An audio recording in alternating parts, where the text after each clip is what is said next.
pretty hot out there, for one thing, and I give credit to the guys for plugging away. Great goal by Andrew. A little bit of luck to get back in the game, but I thought we had some good chances after they scored their first goal, and deserved to be, not being going down at halftime. And saying that, like I said, great ball by Brad. Andrew tackled well, kept the ball, created some more chances, and told the guys take these busy period one game at a time, and 3 points is what we came here for, 3 points is what we got. So we're happy about that. Some teams in the East won on Wednesday and put some pressure on us, so we can't sit around. We have to try and move forward. I think 3 points is something that's going to make the guys happy and something that helps us out a ton. Coach, what does it say about your team at this point of the season, being able to come out in the second half being aggressive and really big? Yeah, I think we've been very good in the second half, funny enough, this year. I think especially here at home, our second halves have been good.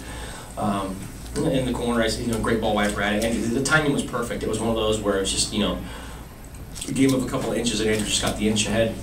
So I give guys credit, and I think we, created some more chances, had some decent possession. Defensively, I thought we were better in the second half than we were in the first two. We were a little bit more together, and that was very helpful. Dom, you'll never know what could have been with Davis in the MLS Cup final, but how comforting is it to have him deliver that service like he did to Yeah, it was one of those. Not to go back that far, but I don't think we tested their defense like we did today.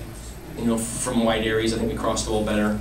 And like I said, having Brad there, it's a benefit when you have a dead ball situation. And on top of that, when you have aggressive guys attacking the ball, it can create some problems. Did they do anything different in the second half? First half, you seem to just have them, really. We just didn't score. But the second half, we didn't seem to have as many chances. Yeah, I think we got a little bit weary as well. And we started turning the ball over a little bit easier. In the first half, I thought our ball movement was good. We were running behind. Javon was very active. We tried to continue to do that. It's hard to have possession if there's no movement off the ball, and sometimes the guys are a little bit tired. This is a game where 3 subs probably isn't enough, but that's the rules we play with. And I think guys get tired, and when they get leg tired, sometimes they get mind tired. They stop moving, and if you have sharp movement off the ball, it would definitely hurt them more and help us. And we were just a little bit, kind of caught in between what we were trying to do. I was trying to get the guys to keep playing forward because you wanted to have possession as far away from goal as possible. But you're asking sometimes guys to do something that possibly physically isn't possible at the time. And that's because of the weather, right? It was a hot day today. It's a 1:50. 2 o'clock in the afternoon kickoff is tough for both teams. I think they were probably a little more tired than we were, but it doesn't mean that the defeat doesn't affect us. It affects us as well. Thank you, Dom. Thoughts on the referees, some of the decisions, calls, not calls? Yeah, I thought it's hard to tell. Fast speed, obviously I think where mine's at. All the calls go the Dynamo's way. So I think the tackle to start the first half, it's one of those I have to look at. Our DVR is not working in there, so I can't give you an honest answer. I wish I could go back in there and see the replays. I thought Will was clean through. Those didn't go our way. He's Romanian. He was good. Canadian. Canadian Romanian. Just wondered why you chose to go with Jermaine Taylor in the centre and keep Andre Hanel out at right back today. Jermaine's been playing good, and I think just the added pace. And Andrew, you got 3 center backs playing out there.